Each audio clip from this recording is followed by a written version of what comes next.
write secure code out of the gate, because you really want to avoid problems if you can. You don't, responding is not really our first desire. It's usually just where we end up. So let's talk more about that second space. I appreciate the introduction, and actually, since I made this slide, my day job company has actually moved up into the Fortune 50, so that may actually be partially because of the current situation that we find ourselves in. The company doesn't like me to mention their name, but it's the biggest logistics company on earth. And I spend a lot of my time there doing architecture, but the main items that I've contributed at that company over the years is I've built their application security program, and also developed their penetration testing program and created the bug bounty programs. In my other job, I own Ellipsis Information Security, and primarily there I'm doing consulting with companies that are not quite that big. So bringing those skill sets and that same quality of work that these large corporations enjoy to other companies. And mostly I do security assessments and penetration testing, especially on web applications. And as Anna mentioned, I teach quite a bit for SANS, Ellipsis, and now for KEP training as well. So you might say, well, why would a hacker hack a website? And the answer to this question is the same as why hackers do anything, and it's because they can. Websites are out there. You think about other services like RDP, SSH, FTP. None of these are exposed to the internet like HTTP, like the web. The web is the biggest subset of the internet, makes up about 46% at last count. So the web itself is almost half the internet. That's how much these websites are sitting out there in reach of the hackers, not sitting behind a firewall. They have a huge attack surface, and nowadays modern web applications even incorporate a whole lot of third-party code. So it's bad enough when we have to worry about vulnerabilities in our own code that we write, but then when we start pulling in libraries and we start using commercial off-the-shelf software, things like Angular, jQuery, Bootstrap in the library space, and then we also have platforms or commercial off-the-shelf products like WordPress that we would incorporate as well. And all of these parts of the ecosystem can have vulnerabilities in them. It's just a really good chance. Most websites have not had that basic vulnerability assessment that I spoke of, that first step towards measuring whether there even is a problem. So that creates a lot of opportunity. And overall, developers are not trained to write secure code. You think about any setting where developers are learning coding or code best practices, from workshops to week-long seminars, all the way up to formal academic training at university. And you really don't see that heavy emphasis on security that would be needed in order to really teach secure coding. There's barely enough time in these settings to teach coding, which is extremely difficult to learn all on its own. And adding on the security component to that typically would stretch out these classes more than they have time for. So that part is left out. Currently, hackers are hacking websites for different reasons. There's not a single cause or a single goal that they seem to have. Sometimes it's a means to an end. It's just to get access behind the firewall. The website is sitting out on the internet, but other components like the database may not be. So if you want to break into a database, the easiest path might be to go through a website. Also, websites is where the data is at. So it's kind of like the old adage, why do bank robbers rob banks? Because it's where the money is, right? And websites nowadays is where a lot of the data is, or at least it has access to the data. More so, we're seeing website attacks in order to use the website to send malware or to spread malware. So the website itself is not really the goal of the hacker, but the hacker wants to use that resource because it's a place where people gather. Virtually speaking, people come to websites. And these are called watering hole attacks, where you set up a piece of malware inside of a website that is automatically downloaded, or you set up a script in the website that redirects visitors from the victim website over to the malicious website where the malware is installed. And of course, criminals want to use your computers to do their work because they don't want to get caught. And so websites are an attractive front door to break into, to just get a hold of somebody else's computer. The web's been around for a while, of course, but unfortunately, it's still in the top 5 technologies that are leveraged by hackers. And there are hundreds of millions, probably billions of websites on the internet. When Acunetics did a study, they found that about half of them had critical vulnerabilities. So the problem is pretty rampant as far as having some sort of a major issue in the website that, although it may be a little bit tricky to find, if the hackers can dig deep enough and locate that critical vulnerability, they would be able to leverage that almost immediately. That's essentially what a critical vulnerability is. It's something that's relatively easy to leverage, that you're not going to have a special circumstance. The attacker's not going to have to depend on all the stars to align. That vulnerability is going to be relatively easy to exploit. Virtually every website had some sort of vulnerability in it, not necessarily critical, thank goodness, but again, it goes back to most sites just haven't had that first assessment that would tell the owner that there was work to do, or a patch missing, or a problem with the code that needed to be addressed. The top vulnerabilities right now are injection and cross-site scripting. Cross-site scripting actually is a type of injection, but OWASP breaks out injection and cross-site scripting in their top 10 list as 2 different problems. And application programming interfaces, not surprisingly, have skyrocketed. This wasn't even on the OWASP top 10 list a few years ago. And as of the last revision of the list, problems with APIs made it into the top 10 for the first time. And we expect another revision to come out in the next year or so. And I would imagine the APIs will probably climb up the ranks. The OWASP list is interesting. It is the top 10 vulnerabilities, but it's not the top 10 vulnerabilities by sheer number or volume. They actually rank it by the damage caused by the issue. So when OWASP says injection is the #1 vulnerability, what they mean is that is where companies are losing the most money. Fun fact about how the OWASP top 10 works. And defending websites is difficult. There's a couple of problems with the lack of training, the lack of information that's available in the secure web development space. One of them is that if you have a problem with a website, like say you get a vulnerability assessment and the scanner comes back and it says, oh, you have cross-site scripting vulnerability on page 6. Okay, that's a great start. Now we know what the problem is and we know what we need to address.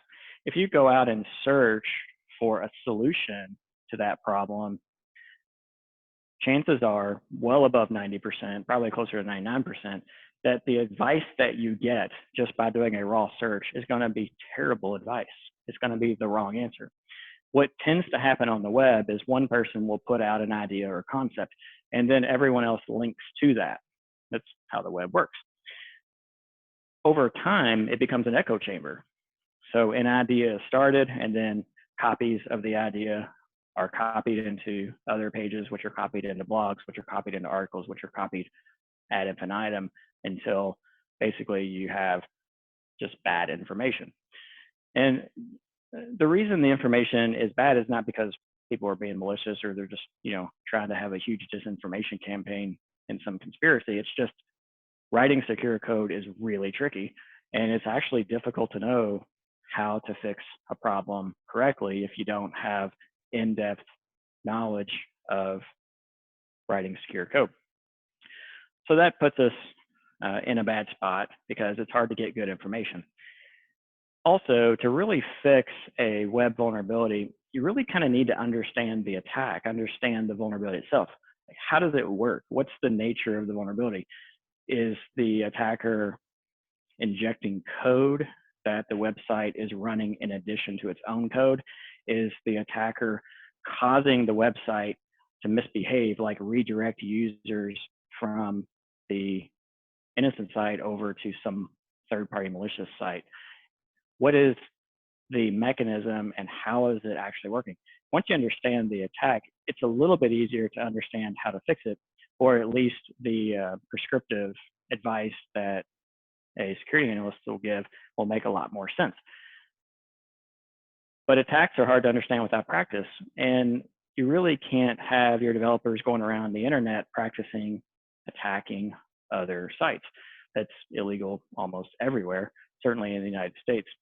So there needs to be a safe place where developers, security analysts, students, and the like can practice with these web vulnerabilities, but do so in a safe way where they're not going to get themselves hacked, and do so in a legal way where they're not attacking anyone else's stuff.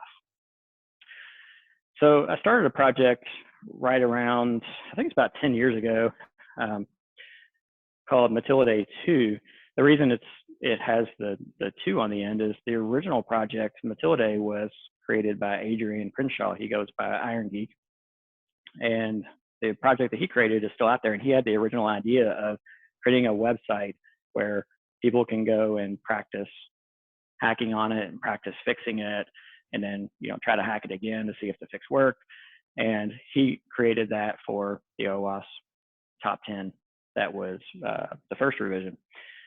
And then later on, I took over the project and wrote a new version of it that added on some features like the ability to have both a secure and an insecure version. You can compare the two and see the difference between the one that was vulnerable and the one that was patched. And it grew from there. So this project is completely free, and it's actually out on my GitHub. And we'll certainly be happy to give you this presentation at the end. But when you go out to the GitHub, it is actually totally free to download and install on your machine, preferably a virtual machine so that you don't have it out on the internet. The way it works is that it has a lot of vulnerabilities already embedded inside of it. And because it's open source, you can look at the source code to see the root cause of the vulnerability, and you can even change the source code and practice fixing the problem and then retest. So I have one of my VMs running here. This is actually a virtual machine that we use in our training class that has MattilaDay installed. As you can see, it's just a regular web application, and it has a menu with different options along the top. And then along the left-hand side is a menu that takes you to the different vulnerabilities. So I've organized it by the different OWASP Top 10 revisions that have come out over the years. What happens with the OWASP Top 10 is that as attacks become less of a problem, or as new attacks become more of a problem and they actually make it onto the top 10 for the first time, the lists change. Any items that didn't make it onto the next revision, I left in these menus for 2007, 10, and 13 respectively. But the bulk of the material is under the latest revision of the OWASP Top 10, which is the 2017 revision.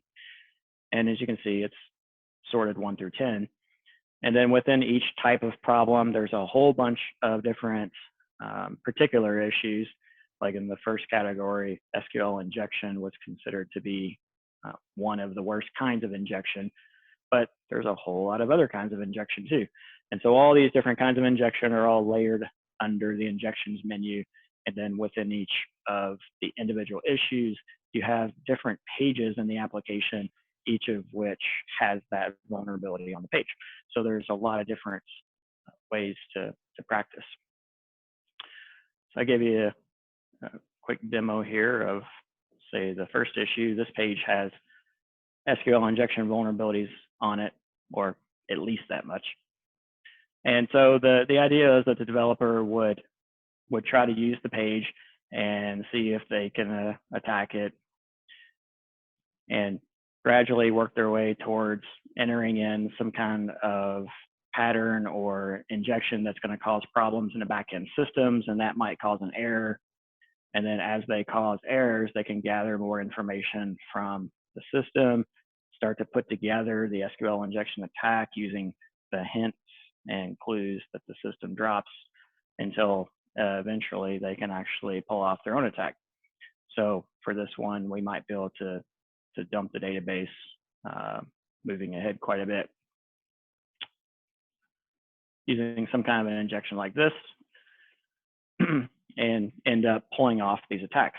Now, of course, I went far too fast to that demo to actually teach how SQL injection works, but the point of it is to see that you can progressively work your way through these attacks and start to understand how they work and how it is that they're being pulled off.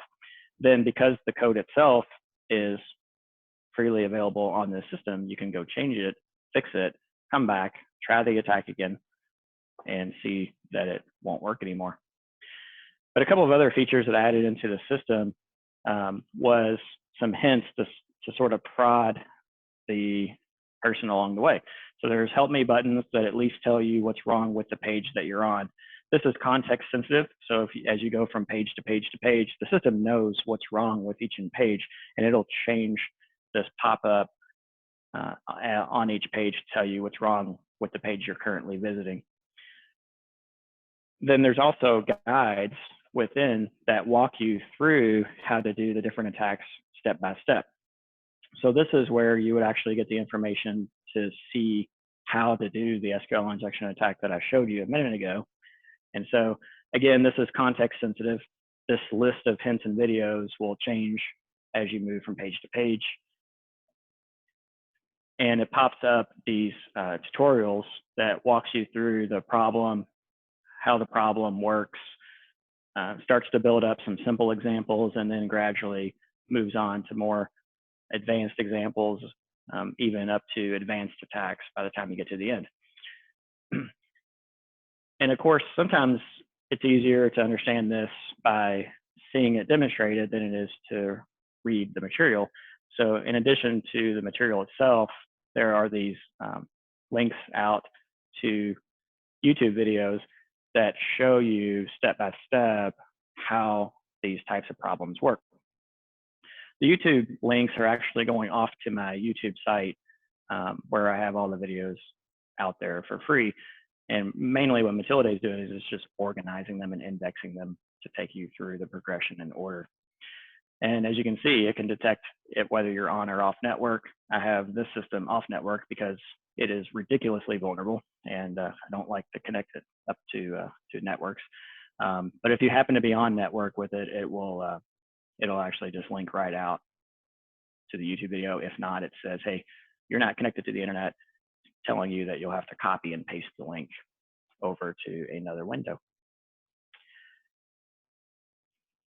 As far as the YouTube goes, that again is out here on YouTube, of course, and I have everything organized into playlists on my channel. And so basically what you do is you come into the playlist area, and then you can just see all the content organized by the various playlists. I think I've got something like maybe 425 or something videos out there right now in about 50 different playlists.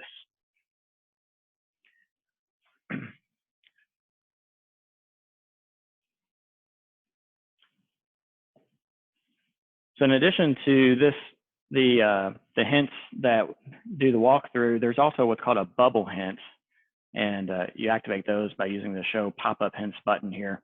And then what happens is as you move the mouse over some part of the page that has a vulnerability, the system senses you're pretty close, to the right spot, and it'll tell you like, hey, maybe you should try putting some single quotes or something in here and see what happens.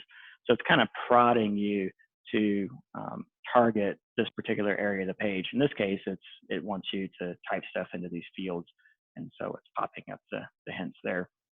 Those are off by default because I think they tend to be a little bit annoying myself because the site's so vulnerable that you get these little pop-ups everywhere you go, and it'll make it easy for you to turn that on.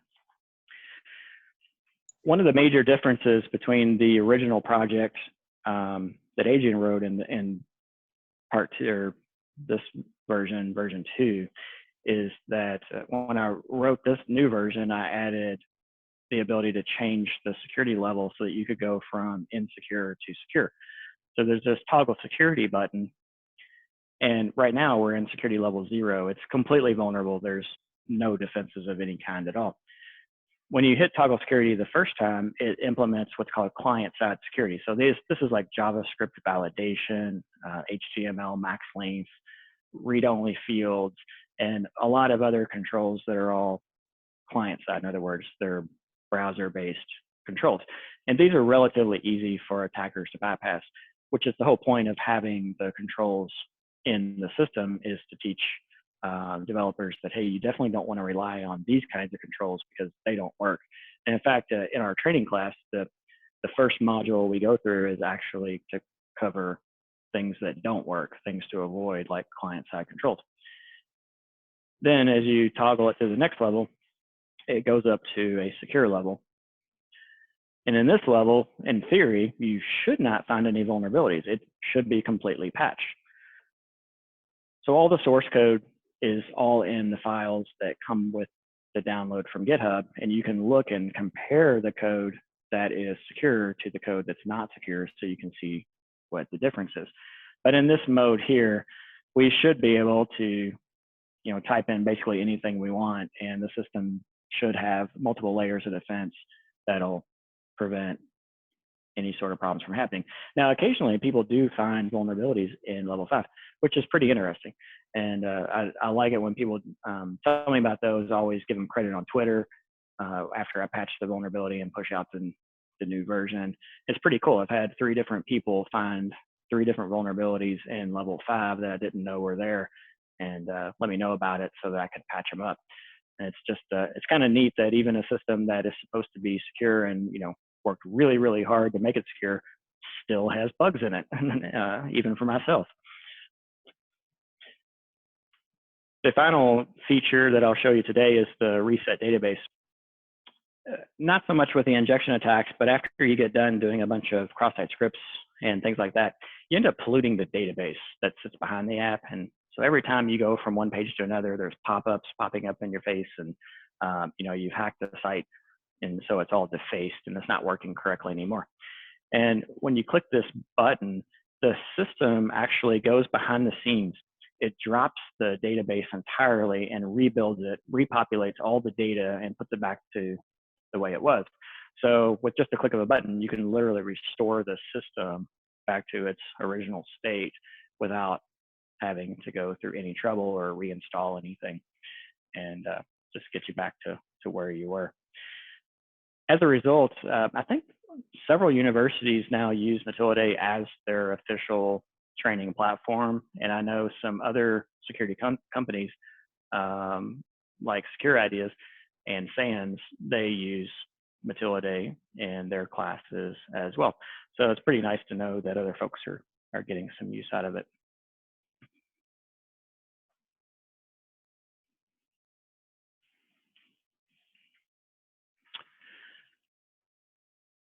I've used MattilaDay for years without actually having it installed in any official distribution. For example, it's not part of Kali Linux or anything like that. So a couple of years ago, I started a new project to build what I ended up calling the Octagon. And Octagon is a virtual machine. It's a training platform, if you will.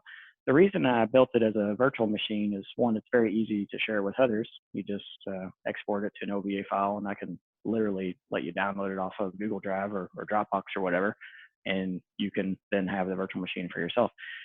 But the primary reason I made it a virtual machine is the ability to take snapshots and reset it back to where it was, and the fact that you can keep VMs off your network, right? You can use them on your local machine, your local laptop or workstation. You can even start them up on Azure or Amazon Web Services and keep them local to you to where they're not exposed to the internet. When you're installing intentionally vulnerable software, that's a pretty important feature. So it's self-contained, no networking required whatsoever. Everything will operate perfectly fine without even having a network card in the machine, as long as you have localhost connectivity.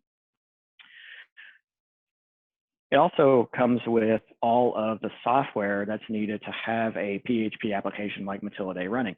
So at a minimum, you definitely need Apache, PHP, and either MySQL or MariaDB just to make MattilaDay work, because it is a complicated enterprise-like application, what we would call a 3-tier app. Towards the end of MatildaDay's development, I added in some new challenges that are related to LDAP injection. So I then needed a LDAP server and chose OpenLDAP because it's open source, unlike Active Directory or IBM Directory Server. And so it made a really good target to put into the backend as well.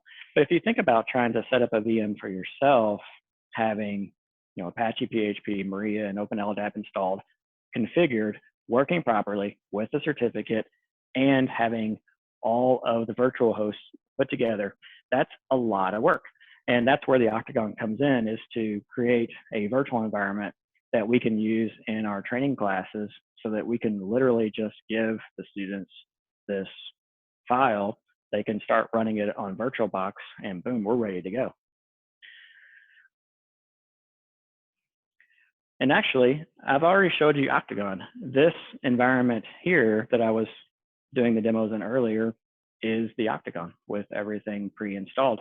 It is built on Kali Linux, and I install all the software that I told you about, configure it to have host names like MattilaDay.local, set up the certificate for HTTPS, and so on and so forth.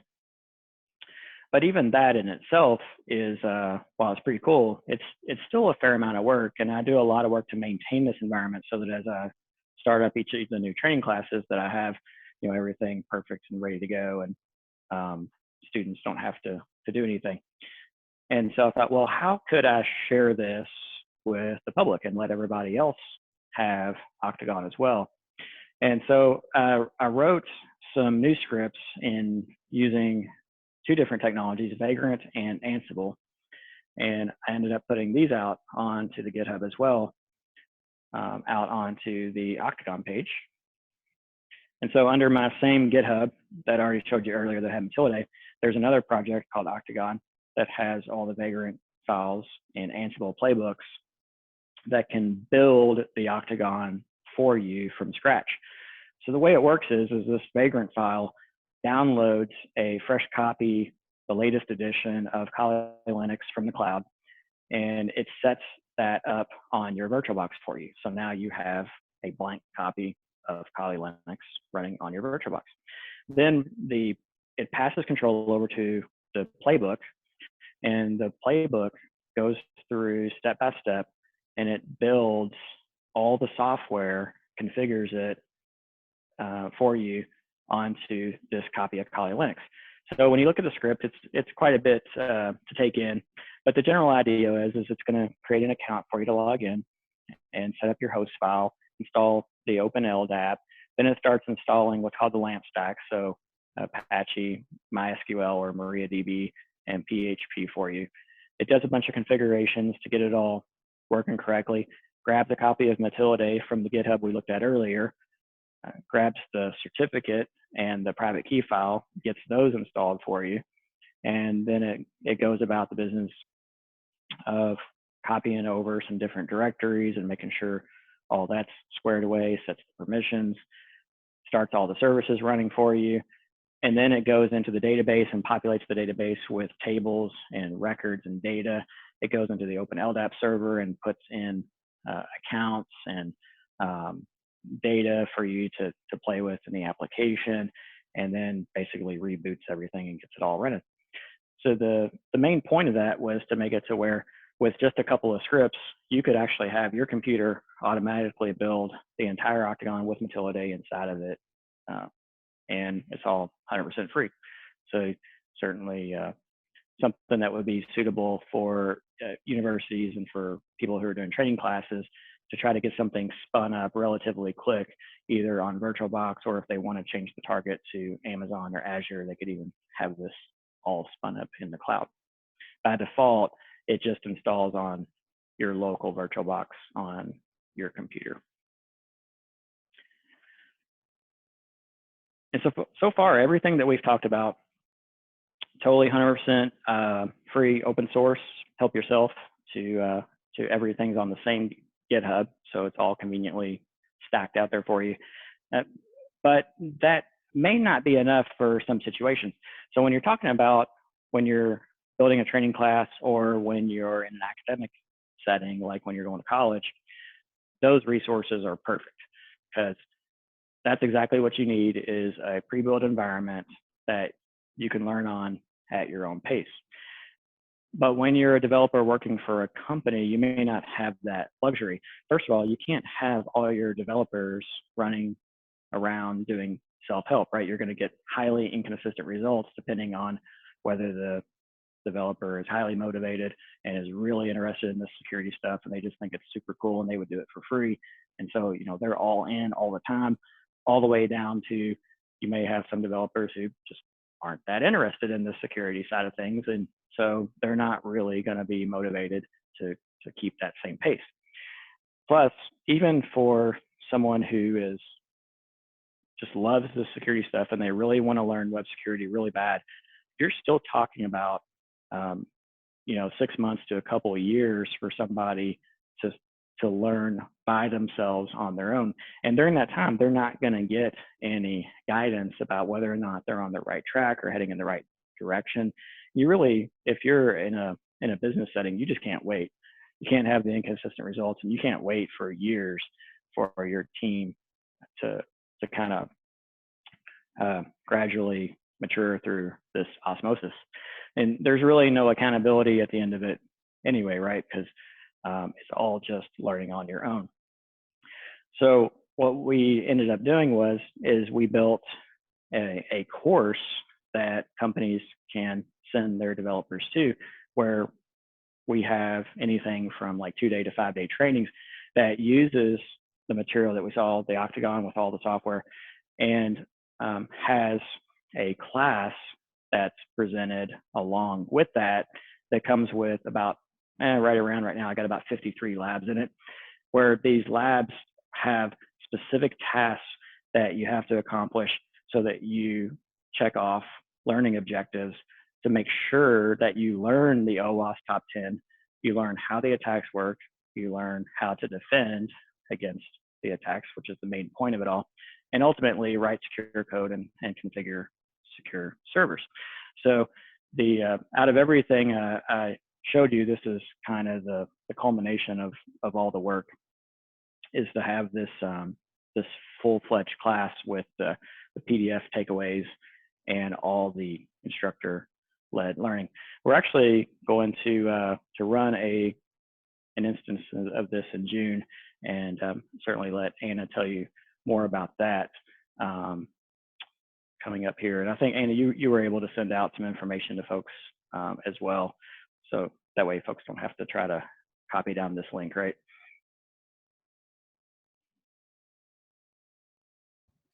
Yeah, I'm going to send out the link to everybody, as well as a code to get it. I think we're going to offer it for only $550 for 2 days, which is really inexpensive. Cool. Yeah, actually, I need to update the dates. I have the wrong dates. So I think you said June 20th, if I remember right, or something like that. So I'll update the dates before I give you all the slides to post up, so we make sure we have that fixed. So what I'll do is I'll leave my contact information up here. So if you're interested in getting security assessment, or you'd like to know more about that, let me know. Again, Anna will send out the link to the class, so we'll make sure we get that out to you. But otherwise, here is my contact information, including the YouTube and the GitHub that I referred to a couple of times during the presentation. And if y'all like to open it up for Q&A. Yeah, so if you have any questions, please use the group chat to add any questions in there. I think if anybody wants to post there, we'll allow that. But one question I had, Jeremy, and I had a couple just to try to get the conversation rolling. I'll try to keep it high level because I'm no security expert. So we had a enterprise client that has been on-prem since its existence, fairly large client, and they deal with a lot of the nation's healthcare data. And one of the concerns that they had was moving to the cloud and security. So I didn't know if you could speak to any pros, cons between on-prem versus cloud when it comes to security. The cloud is somebody else's computer. So you would need to worry about the fact that you're storing protected data in the cloud, which means you have to have some extra control that you wouldn't have on-prem. So effectively, if you think about the 20 basic controls that any system should have to be a reasonable system, nowadays, there's kind of like a 21st control. It's really actually a subset of one of the original 20, but you have to have some way to keep the owner of the computer from getting at the data, like, because you're taking the data that you're the custodian of and you're sticking it onto someone else's machine, right? So you have to have some mechanism to keep the computer's owner from seeing the data that you're responsible for. On-prem, it's all one and the same, right? You own the computer and you are the custodian of the data. So it's all part and parcel of the same system. You don't really have to keep the data secret from you, kind of a thing, right? So that's the extra layer. That's the extra part that you're taking on. The other part it's not additional, but it's different. So the cloud doesn't necessarily need any more controls than on-prem, but how you actually implement the controls, the mechanisms are really different. It's confusing. So the way you implement the top 20 controls and the way you solve those security problems, it's just different. And so it requires special expertise. And if you're an on-prem shop and that's what you've been used to, the temptation is going to be to just replicate your on-prem environment in the cloud, right? That's not going to work. It's tricky to move to the cloud because it's radically different and you have to use a totally different approach, a different architecture, a cloud-specific architecture. So that's probably the biggest gotcha that I see, is that overwhelming sense of, I know exactly how to do this on-prem. We've been doing it for decades, and trying to replicate that in the cloud because it's what's comfortable, right? And that's a big mistake. Yeah, that seems very rational. Do have a question here from Jim. So he said this is good for LAMP stacks, but is it still useful for other platforms, Django, WordPress, etc.? Yes. So the point of MattilaDay is not to teach about LAMP stacks. That's just a coincidence. That just happens to be the stack that's in use. So LAMP is Linux, Apache, MySQL, and PHP, and MattilaDay is deployed to something pretty close to that, except for I use MariaDB. But that won't interfere with your learning. So all the objectives, all the vulnerabilities, all the modules, all the both the written material and also the videos is agnostic towards the platform itself. So you won't find that learning about SQL injection on MattilaDay is going to keep you from understanding how it works on WordPress or in .NET, or Java or something like that. It's the same mechanism, so that won't throw you off too much. And also, we actually had a question from Scott, and he was asking if There are specific examples for API development. He was talking about a couple of different technologies. So yes, it's not specific to any technology. Actually, it kind of goes back to Jim's question a little bit. It's not specific to a particular technology, but there's a web services section that I did not mention during the demo. And in there, I have SOAP web services and also REST web services. And so in those cases, I have command injection, SQL injection, and some account attacks, user account attacks built in to the SOAP. And then in the RESTful, I've got SQL injection and again, some user account attacks built out. So that you can go out to these pages and you can actually launch attacks against backend web services. One of the jobs I have at my day job is I train all of the red team. So I train all the pen testers and all the web security analysts and all the bug hunters and the bug bounty folks and everybody. And yeah, definitely I make it a point to teach the web services nowadays. The APIs is really a big surface area that potentially has serious vulnerabilities in it. And so we definitely don't ignore those. So that's a good point that you bring up. And then John had a question as well. Yeah, John had a question in there. Hey, John, it's good to see you. This is my buddy, John Darnell. Cool. He's a good friend of mine, so I had to say hi. Yeah, nice. So it looks like from John, so our cloud environment has security built in. For each type of configuration, most of our defects are config. However, the OWASP vulnerabilities are still universal to any app or service that is bound to an open socket listening for input. Is there anything else you can think of that is cloud specific that might have a OWASP vulnerability? Well, for OWASP vulnerabilities, it's going to be your web apps and your web services. So if you have either one of those exposed, then whether it's cloud or not, you can have an OWASP top 10 or a web vulnerability in general. There's a lot of vulnerabilities that didn't make the top 10 because they don't cost companies enough money, to be in the top 10. So for example, if I go over to MattilaDay and just do the listing of vulnerabilities in the documentation here, the actual number of vulnerabilities that MattilaDay trains on is quite a bit more than the top 10. It's like the top 50. so you kind of have to worry about all of this stuff, right?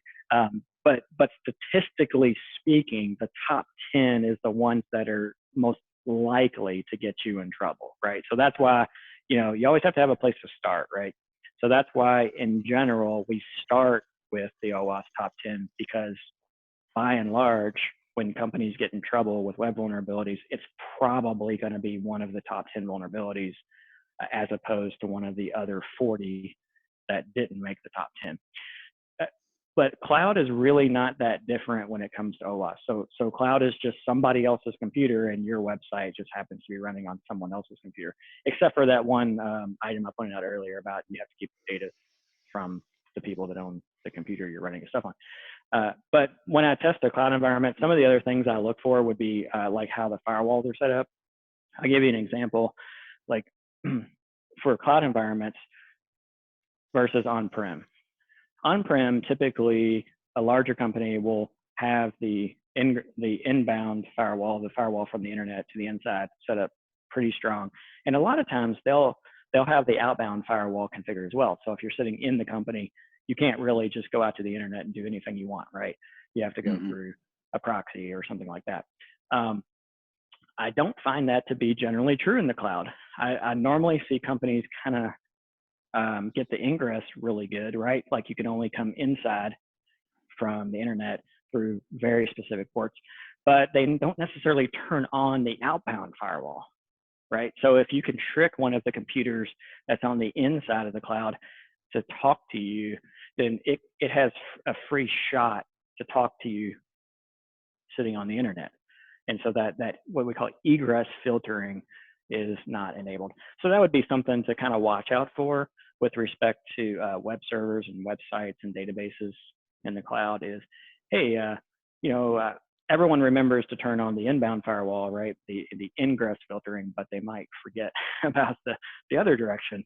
And I was actually one of the web service assessments I was doing. Like I said, I'm a pen tester by trade, and I do a lot of assessment for companies. And so I was testing one of the healthcare exchanges. I tested one of the state's healthcare exchanges before it went live to the public.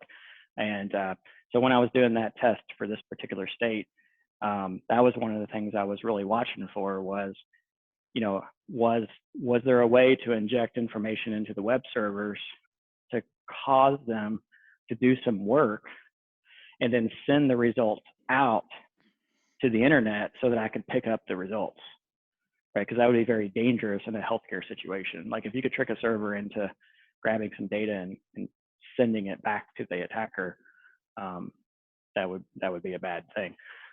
So that's one example. Okay. So would MattilaDay be a primary practice source for preparing for the OWASP certification? Yeah, definitely. Not just for if you're doing OWASP for sure, but I've also seen people use it a lot when they're studying for the OSCP. So the offensive security OSCP is a real bear cert, requires a ton of practice, and it has a heavy web component to it, especially with injection attacks. And so I see a lot of folks who are actually studying for the OSCP use it as well. But yeah, definitely any web related stuff. So like SANS has the GSEC, not GSEC, the GWAPT, which is the web application pen tester exam. A lot of those folks use it really heavily. I already mentioned OSCP, and of course, anybody that's doing anything with OWASP is definitely going to be using it to study. Okay, awesome. Going back to, and we have a lot of folks in here that might not necessarily be super technical around security. So, as InfoSec just grows and we hear these keywords coming in, you mentioned that you lead the red team. Could you give a quick, just minute sort of summary with the color and the teams and responsibilities at the highest level for some of those that aren't in this field, maybe just to give a quick overview? Sure. Yeah. So we have basically two teams historically, and they kind of got these names, red team and blue team. So red team is the team that is doing security assessments, vulnerability assessments, all the way up to full out security penetration testing. So a vulnerability assessment is more or less kind of like running a scanner. Think of it as like firing up a tool or a scanner, and you have the scanner check for vulnerabilities, and the scanner prints out this giant list of indecipherable stuff at the end, right? And you need an analyst to interpret that for you and write a prescription to give you a list of things to do, right? So that's kind of the lowest level of assessment. And then there's a lot of other more complicated types of assessment that ultimately leads up to the most complicated, which is called a security penetration test, which is where you have a person use the exact same tools, the exact same techniques as a real hacker, and they go in and they attack the systems on purpose so that they can carefully document the steps and the vulnerabilities that lead to compromise in that system, give you back the report so that you can methodically knock off those problems one by one. We call it breaking the chain. You kind of think of attacks as like a chain of events, and we try to fix all the little links that are broke, right, along the way. Mm-hmm. So all of those folks are under the umbrella of what's called the red team, the offensive security team. Then you'll have another team, depending on the size of the organization, that is the blue team. So the blue team is all your defenders. It's the folks that are running your denial of service systems. They're running your firewalls. They're monitoring your network, which is called security operations. So they're looking for any kind of indicators of compromise, IOCs. One thing about security is we love acronyms. Like literally, some of the acronyms have acronyms. I'm like totally serious. So they're looking for indicators of compromise. They're investigating and following up on those indicators, and they're hunting for problems. They're looking for unencrypted credit cards. They're looking for hackers. They're looking for bad things that have happened and that need to be cleaned up. And so collectively, all of those different kinds of folks are called the blue team. And then more recently, there's a concept called purple teaming, where you have the red team intentionally attacking the systems while the blue team is sitting right there with them, watching what they're doing and checking the monitors and checking all the detection devices to see which parts of the attacks are getting picked up and what it looks like. And the most advanced organizations are going to have this purple teaming capability, which is kind of like the apex of security assessment. Okay. And so with with organizations, you know, more so in the past decade, putting a lot more resources towards security, why do we are enterprise companies ever going to be ahead of hackers? We continue to see data leaks from billion-dollar companies. Is there a, you know, sort of long-term solution that internal security can get ahead of outside hackers, or will it just always be a revolving door? Well, there's some evidence that it's likely to continue to be a cat and mouse game for a while. However, a lot of companies, especially when you talk about your medium-sized companies who are targeted by hackers, right? But don't necessarily have the resources of megacorp. You know, that type of a company tends to not really do enough of the basic stuff. So if you do the basic things, it doesn't make you immune by any stretch of the imagination. You know, if the attacker has a personal vendetta or is targeting an organization specifically, it's tough. It's really tough to keep them out. What you're really trying to do is you're really trying to do the basics so that, first of all, you don't have a blatantly obvious way in, right?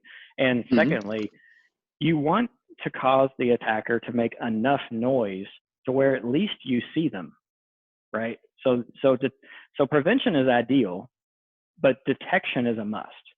Like not detecting a hacker, that's what'll really get you in trouble. You know, if you look at if you follow the different court cases and read all the articles and kind of interpret what the article is telling you and look at all the different fines that are levied and the damage that's done, kind of read between the lines, and what you'll notice is that the companies that got into the most trouble were the ones that weren't doing what they were supposed to do, right? They weren't taking reasonable steps. Like nobody expected them to be perfect. Nobody expected them to even not necessarily get breached per se, but it's the silly stuff. Not patching a known struct vulnerability, right? Like that'll get you in a lot of trouble because you're supposed to patch. Not fixing, not fixing SQL injection when you know it's there or when you should have known, that'll get you in a lot of trouble, right? Because it's what's considered reasonable behavior. But perfection, I don't know. I don't think anything exists that's going to get perfection. So I don't think that's possible today. There's too many complexities and there's too many business realities where, we can theoretically build a perfectly safe ship, but if you want to keep it safe for certain, you can never ever let it leave the harbor, right? So what's the point, right? It's, you have to do business, and to do business, you have to put yourself out there to some extent. So I don't think there's a perfect system. Yeah, that makes sense. So we got one more from John, and then I want to make sure that Steve has a second. Steve Hackett and the Hardin County IT group have been great sort of partners and co-orgs during this time. Our country's been in a little bit of lockdown. We're trying to spread the love around the different communities around the Louisville area. I'll let him give a second to speak. Jeremy, one last question here. What tools will be used in the class? Burp Suite. And then I'll let Steve sort of close us out a little bit and tell us about Hardin County IT. Sure. Yeah. So definitely Burp Suite would be one of the tools that we would use from day one. That's an interception proxy, which is a fancy way of saying that's a piece of software that sits between the browser and the website and catches all the traffic. So we can watch it going back and forth, which makes it so much easier to learn, right? And there's also a lot of features in Burp Suite that can be used to detect issues with the site. And it makes it so much easier to perform that vulnerability assessment that we talked about.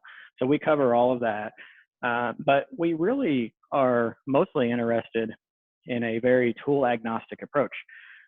Definitely, I can recommend scanners and tools and CI/CD pipeline integrations and all the things from different vendors that I like. But that's not the point of this class. This class is all about learning how the problem really works.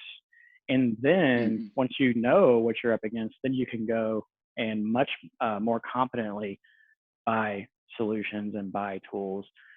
But we will absolutely use the very basic tools like Burp Suite, TCP dump to look at traffic. We'll use Netcat and some basic command line tools. And we'll also learn a little bit about Linux as well to become more comfortable with using that operating system. And so, yeah, definitely appreciate all the questions. Those are really awesome. And if you need a basic assessment, you really just aren't really sure where to start, let me know. You can drop me an email and we can talk more about it. Okay, great, Steve. Sure. Yeah, thanks. And I know we're at time here. I'll make it as brief as possible. I just dropped a link into the chat there to our meetup page, the Hardin County IT Professionals. We've been partnering up with Derby City Agile during COVID, just since we wanted to go more virtual. We had something scheduled for March. We had to get canceled. We usually do the in-person stuff, but we started back in September. We meet every 2 months. Usually in person, get together for beers and pizza, and we network with other local IT professionals in the Elizabethtown, Radcliffe, Vine Grove, just Hardin County area. And also we'll have guest speakers, we'll have activities, discussions on various topics. Security was one of those.